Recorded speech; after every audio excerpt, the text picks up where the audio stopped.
This is an introduction to a brilliant war game, Scourge of War, a reasonably accurate simulation of American Civil War combat in 1863. And we are going to do a playthrough. I am new to recording and I hope you'll bear with me. I really enjoy this game and I thought I'd give you a taste of it as a playthrough. And we're going to start. We're going to do, this is intended to be the first of a pair of videos. We're going to do the same battle from both sides. We're going to do, the boys got their dander up, which is the Union defense of McPherson's Ridge on the morning of July 1st. We're going to do McPherson's Ridge, which is General Harry Heath's assault on McPherson's Ridge, the same time, the same day. So let's get started. 40 minutes. Buford's 1st Cavalry Division, and we are all alone basically for the beginning. We have 2 cavalry brigades, and this is the crisis of the battle, you might say, from the Union point of view, and you can see the victory conditions basically involving points for killing enemy units and holding the ridge point.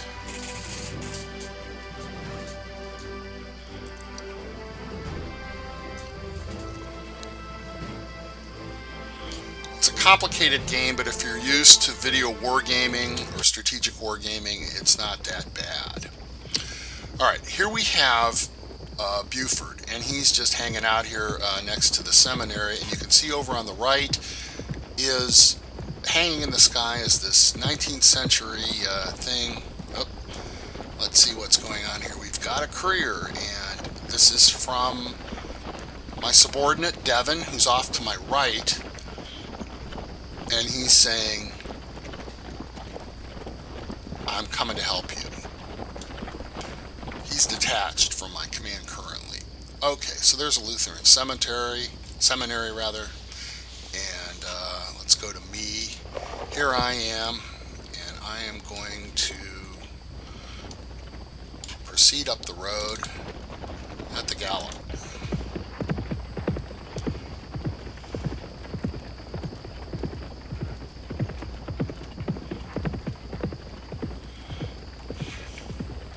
Now you can give a bunch of different commands and link them up, but I'm not very good at that yet, so I'm not going to try it here. So this is sort of a beginner's view of the game. I've played it a lot, but I don't pretend to have any significant mastery of it. I'm sure there's many people out there watching this video who are better at the game than I am. And then I'm going to order Buford to gallop to the position he's supposed to hold. Alright, so basically here's McPherson's Ridge. It's a relatively low terrain feature in the rolling hills of southeastern Pennsylvania. In 19th century combat, this much elevation was a big deal. Here's my artillery battery, and I'm always amused by the placement. Why Lieutenant Califf decided to place one of his guns in the railroad cut, basically a ditch, is beyond me. I suppose because it has a wonderful field of fire down the cut. And what we're going to do here is we're going to go to the order of battle and talk to Califf. He's got 5 guns. 4 of them are engaged, 2 of them are limbered. 6 guns. We're going to go to him, and we're going to take control of him. Tell him to target infantry and use solid shot. And that is the bugle command for targeting infantry from the actual Civil War era. Then, I suppose I should have already done this, but I didn't. I'm going to attach these 2 detached guns. And then I'm going to go back to Califf and tell him now, I am going to give him some suggestions here, because after all, he's got a gun down in the ditch, and they're coming at me from here. I'm going to tell him to face his entire battery along what I think is Harry Heath's main line of advance. I want target infantry, use solid shot. Now you can see up at the top left that he's got the 5th Alabama Battalion in range at 642 yards.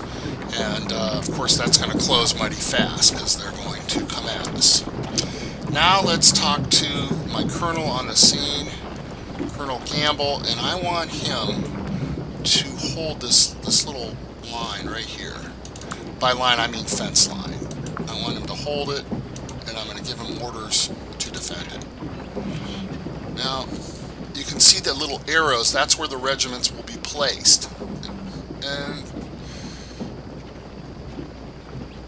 it's a line. Then we are going to go...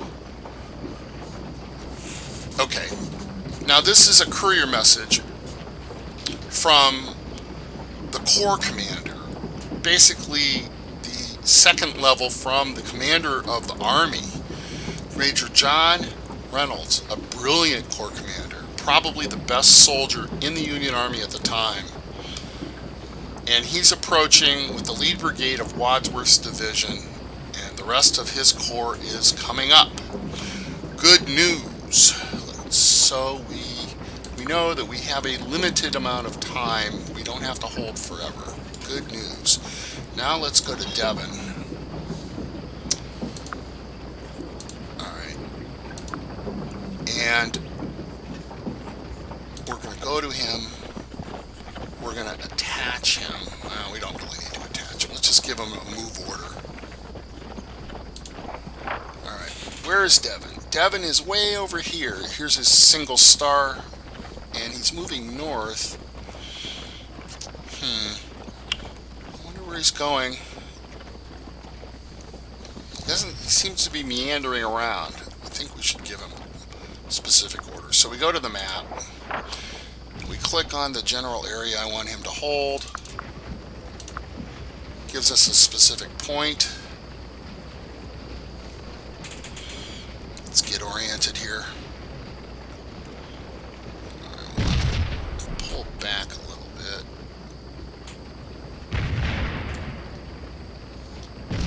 Let's get a look at my...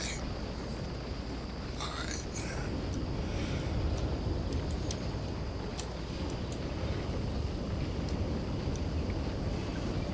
Get rid of the vegetation. Alright, Colonel Devon, I want you to have your units form a line roughly here, and I want you to hold the position. Alright. And I'm going to let him do it.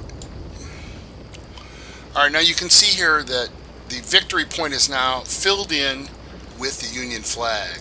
And that means my general is accumulating victory points for holding the position, and it's based on the radius of number of troops in the area, and also I think it's also based on proximity of the enemy, and I'm sure that there are experts on the game who can comment and fill in blanks there. So you can see my cavalry deploying here.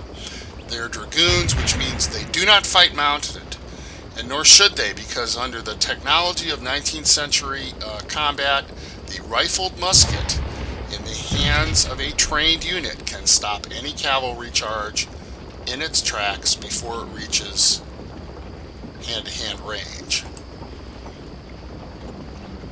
So you position them, you dismount them, the horses go to the rear, and they fight as infantry.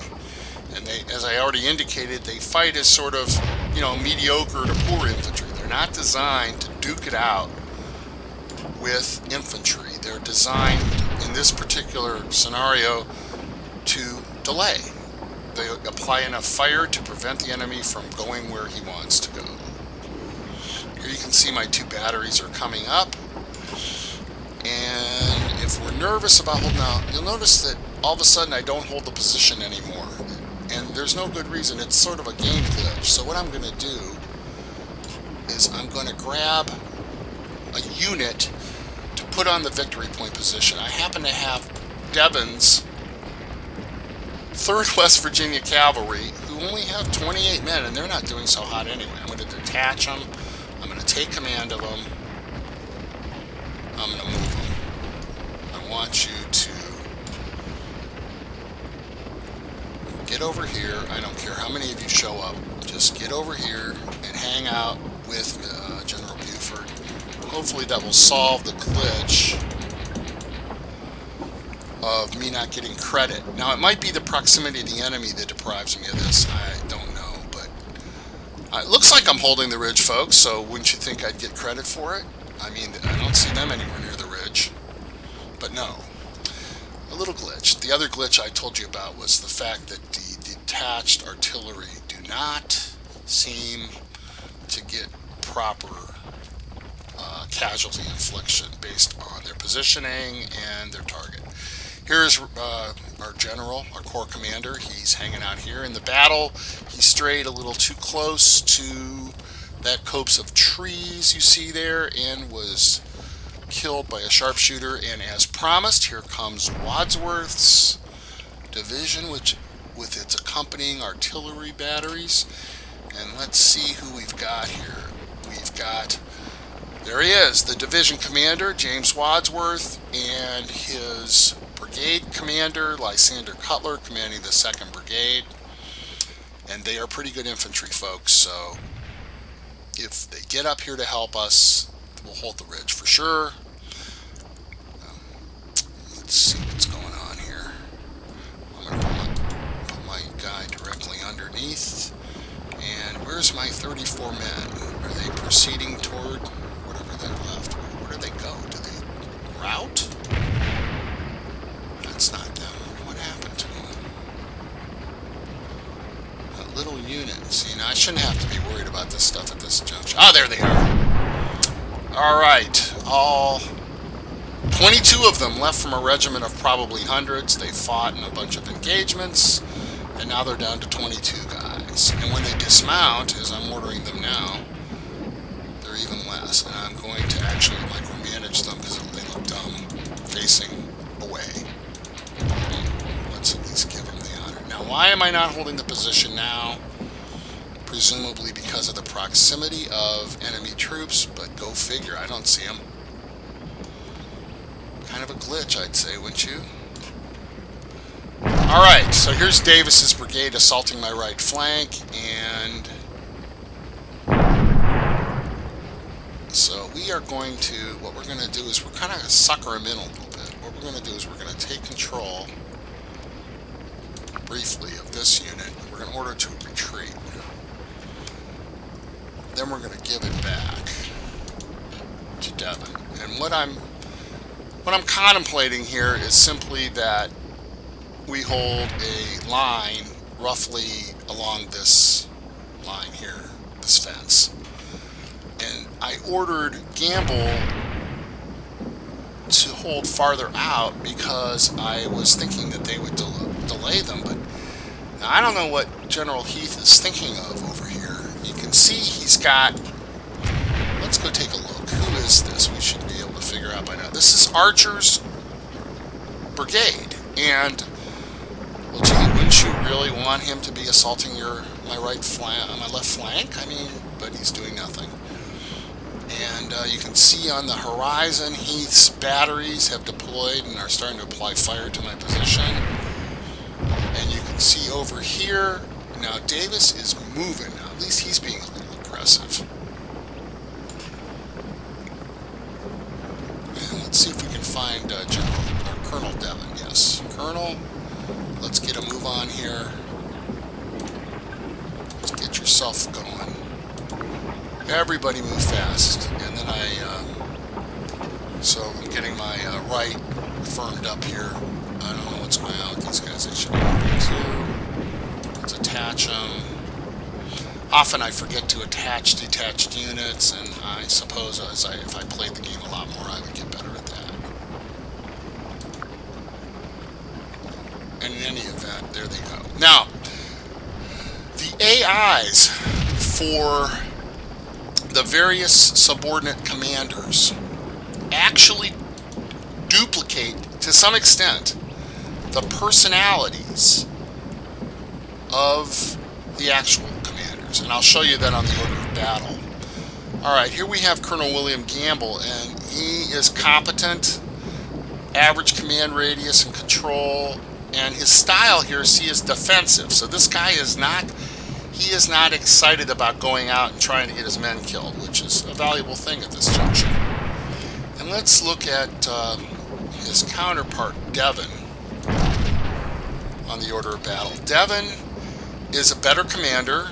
He has much better command and control ability, excellent, and he's bold. I mean, he is going to try to attack, but I've told him to defend.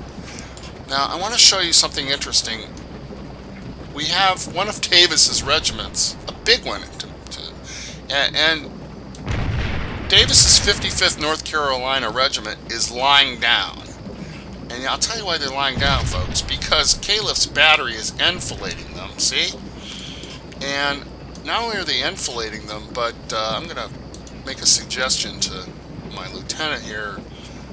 Why don't you use, now he's just out of canister range, I'm going to tell him to use solid shot.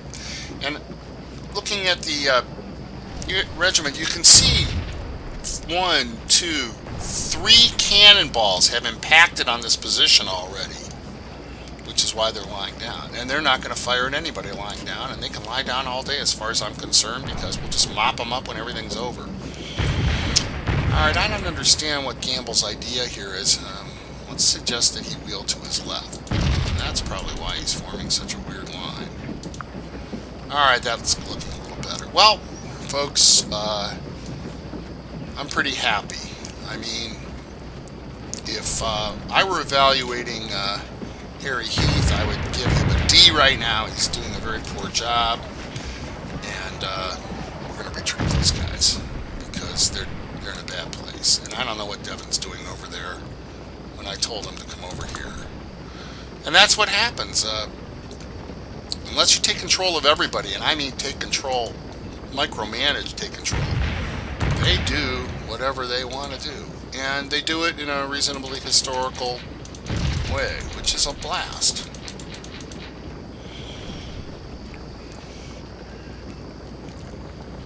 Let's look at this unit. Alright, so let's take a look at the user interface down here. We have a clock, we have a compass, we have some details about the position of the 6th New York Cavalry. They're visible to the enemy, they're getting some support, their morale is good, and they're fresh. I'm attaching them. Again, let's form your line, General, and let's hold. And let's see if he moves them. It's not my problem. I'm the General. I don't micromanage my colonel. Now, why I don't have control of the position at this point is beyond me. You would think I would be getting victory points right now. This happens a lot in this game, and I don't really mind.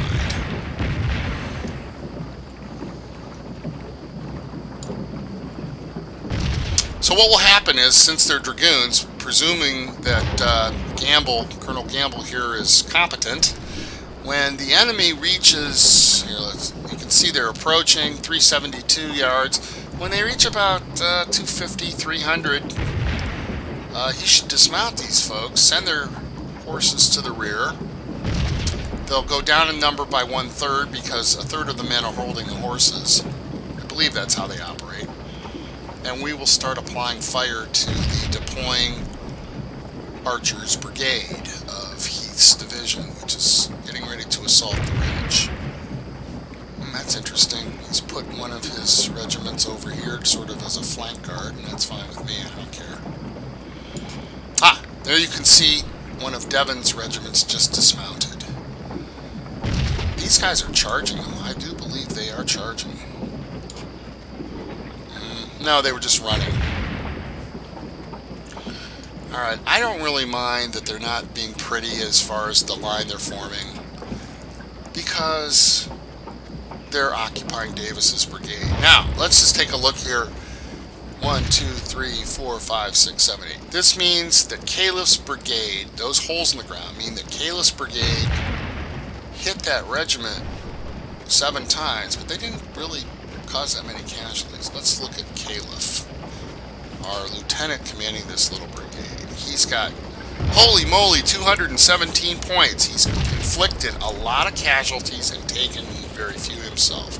Good for you, Lieutenant.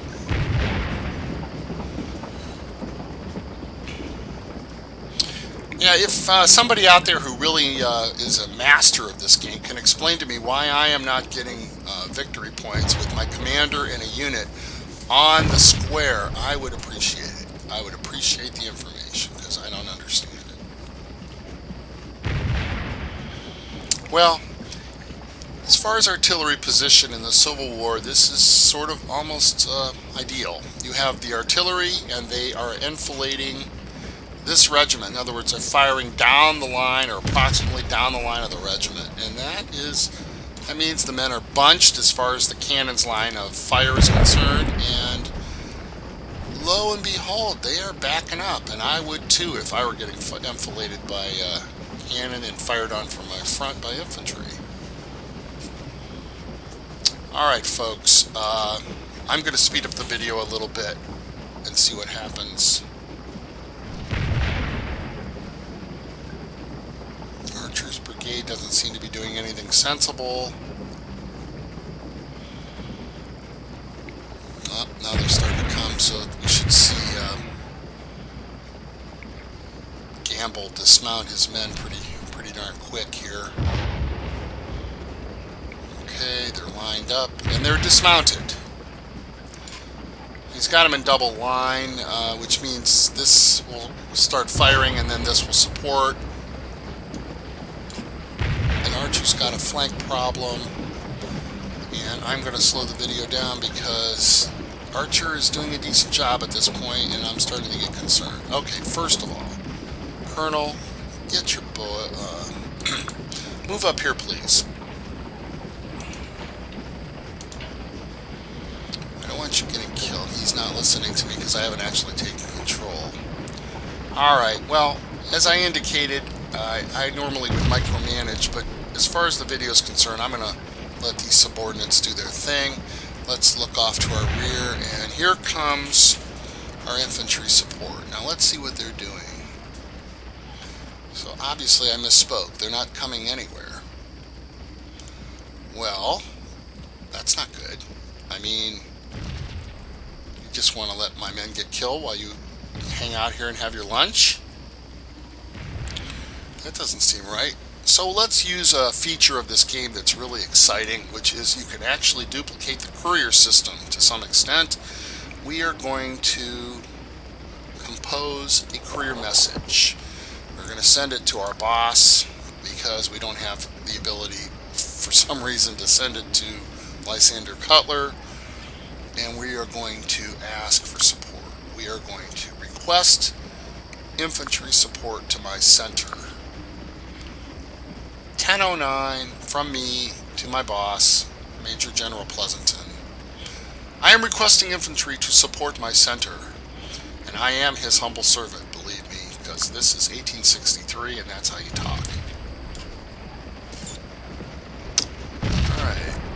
Now why he's having these guys fight mounted is, frankly, oh no. They may be forming up to charge. Well, they did charge. Look at that. They charged this regiment, which is now represented by a pile of dead bodies, which then started, oh my god, they're charging them too. Whoa. Well, pretty silly in terms of technicalities, but apparently, as a matter of morale, it's effective.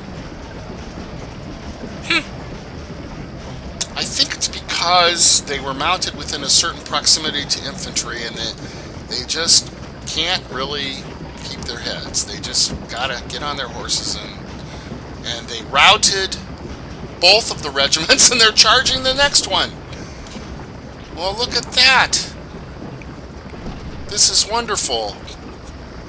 Kind of wasteful of human resources, but glorious, certainly. Let's get a closer look at this.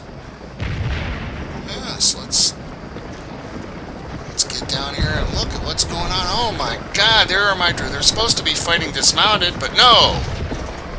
No. They're charging everywhere. Now they're retreating. They pretty much blunted Archer's assault. So... And here I am, and I don't have control of the victory location, and why is just simply beyond me. And how those guys got to be facing the wrong way is also beyond me. Come on, guys, please face the right way. You look dumb. Alright, let's check out my right. And Devon seems to be doing a reasonably good job. And let's go to me. I have 585 points. That means I lose. I probably should have like 100 times that based, I don't know. I probably should have a couple thousand based on my performance here.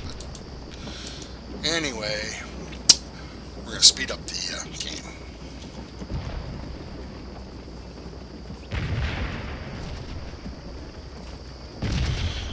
Most of Archer's brigade has routed.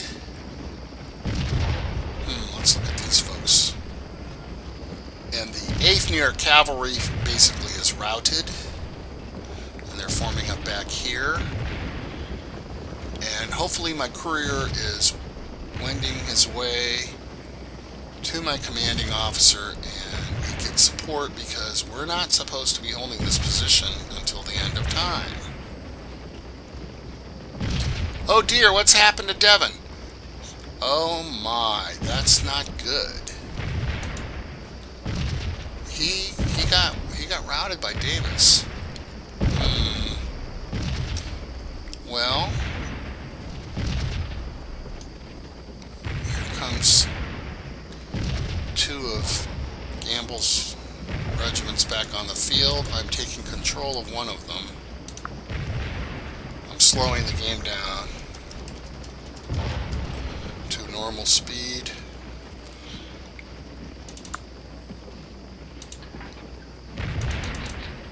And I'm ordering them to cover my right flank. Well, folks,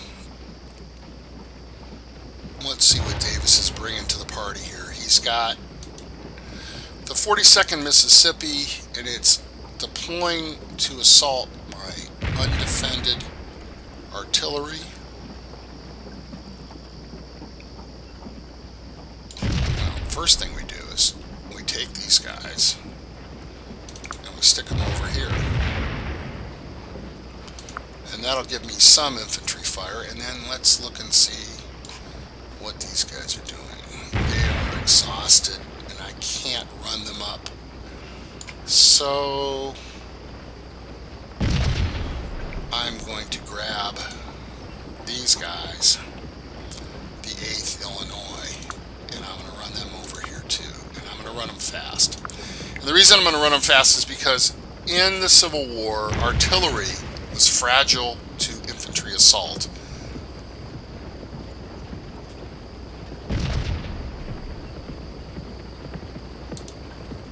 In other words, if you don't have infantry guarding your artillery and the enemy's infantry is attacking it, even though they have to go over the railroad cut, they got to go down in the V and come back up. Despite all that, they're still vulnerable. So at least I have the 28 guys. They're going to put a little fire on it. And then I have this very large regiment of 450 that's going to put fire on this enemy regiment and thus protect my my artillery, which is now going to fire canister at these guys because they're at 213.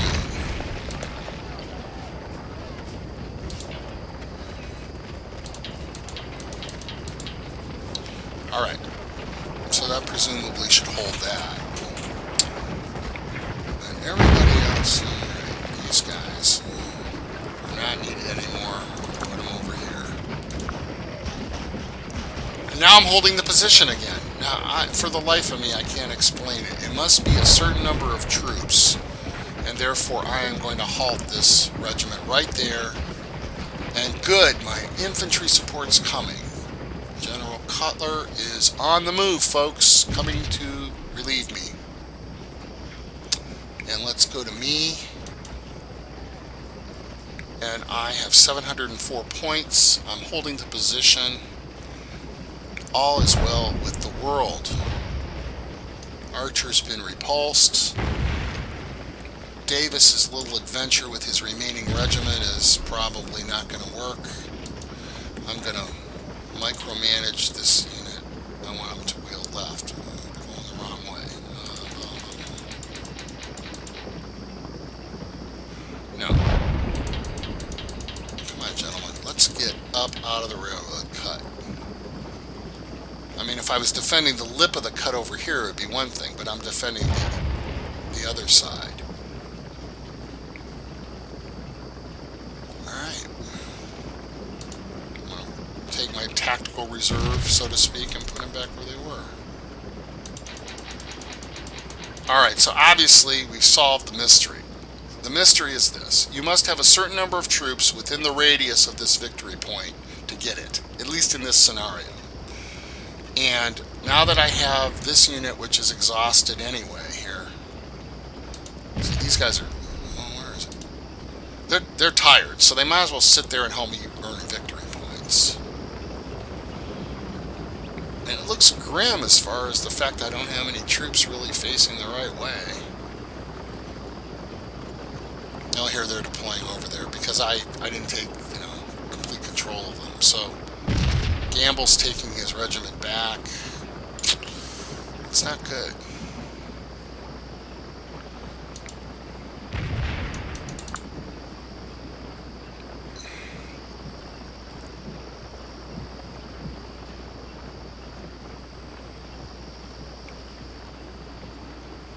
Okay, so here we have the 84th New York. They're Zouaves. They're wearing fancy French colorful uniforms.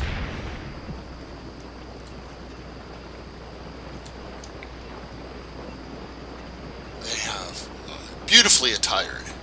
And they're a pretty good unit too, this particular Zouave unit. So I guess they deserve their colors.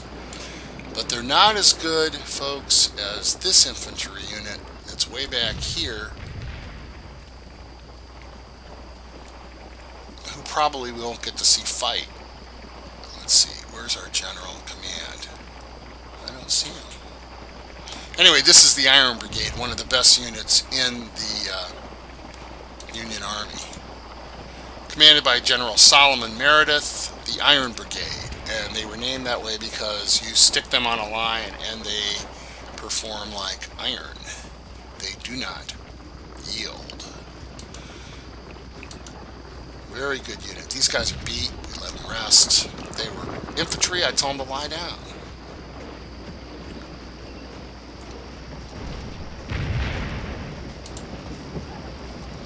Well, I got at least over 1,000. I think, what was it, 3,000 that we saw was victory. So we're working our way to it. Alright, so let's look at this regiment in combat. Top left here, I'm sorry my frap symbol's obscuring part of it. Its primary target is the 4th Tennessee Regiment of Archers Brigade, and they're engaging at 157 yards, which is the limit of the effective range of their carbines that they carry. Oh good, look, they're lying down again. Not only are they lying down, but if they do anything, Devon's unit over here is going to come and take them in the flank. So, to use a 19th century term, they have been stymied. You don't hear that word too many times around 21st century. And look at this. This is not a bad situation. Alright, so Colonel Gamble has basically sandwiched the 14th Tennessee. We got them in the rear and from the front. And as you can see, they're taking heavy casualties, and they will probably break shortly. Morale is crucial. Morale is king in terms of whether you succeed or fail. For example, when Devon's brigade charged and routed these brigades, their morale went way, way up. And units with good morale, even if they're completely exhausted, will not rout very often, unless their casualties are so high, over 50%, let's say, then they will rout. And here you can see the Zouaves coming up to take a position around the farm pond, and here's the 95th New York taking its position. And folks, we have pretty much, well, looks like we're going to win. The question is whether we get a major victory, a minor victory, or what. Let's hope we win, because we deserve to win. We held the ridge, that was our job. General Pleasanton said, hold the ridge, and we did. And here we have Colonel Devon, and he's basically doing what he's told. I told him to basically hang out here. And I'm not going to attack this vulnerable regiment, because why should I waste precious lives on a tactical victory that doesn't change anything? My strategic goal has been met. I know it's just a bunch of sprites, they're just pixels, but what I'm saying is that I'm trying to simulate things a little myself. I'm not going to assault them. I could wipe those guys off the face of the earth, but what good would it do? It's not going to affect my victory. Well, it might give me maybe 50 or 60 more points, but in any event, I am trying to show you a simulation, and if you're just a pure war gamer and all you care about are victory points, then yeah, I'm doing something stupid. Okay, let's see what's going on over here to my left. This is the 11th Illinois Cavalry, which probably routed after being thrown at the Archers Brigade. And they have reformed, they have high morale, and they're beat, and they're just slowly coming onto the field. And let's look at that regiment of Archers Brigade. Let's zoom in on the backs of the rebels. Where do they go? Hello?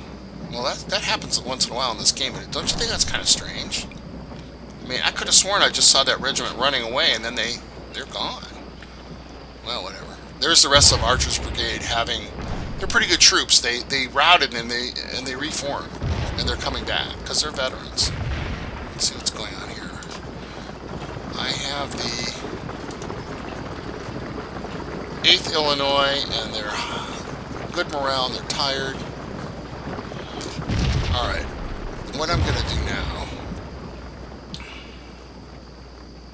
I think this scenario ends in like 3 minutes game time, and I'm going to speed it up, folks, because let's see how good we did.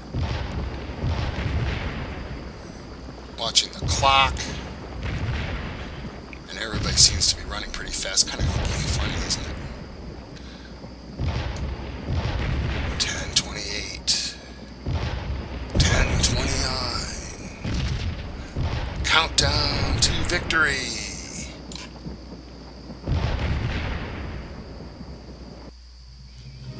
Victory! I'm sorry. I know, I got a little excited there, but I just won a victory, not a major victory. That would have been 3,000. So if Devon had charged that poor regiment that was lying down, yeah, we might have gotten it. So, look, what do they call that? There's like they use a dirty word. It's like, if I was a victory point hooker, that's not as dirty, I would have gotten a major victory. But anyway, there you have it, folks. And thank you for playing through the Union side of the McPherson's Ridge scenario in Scourge of War.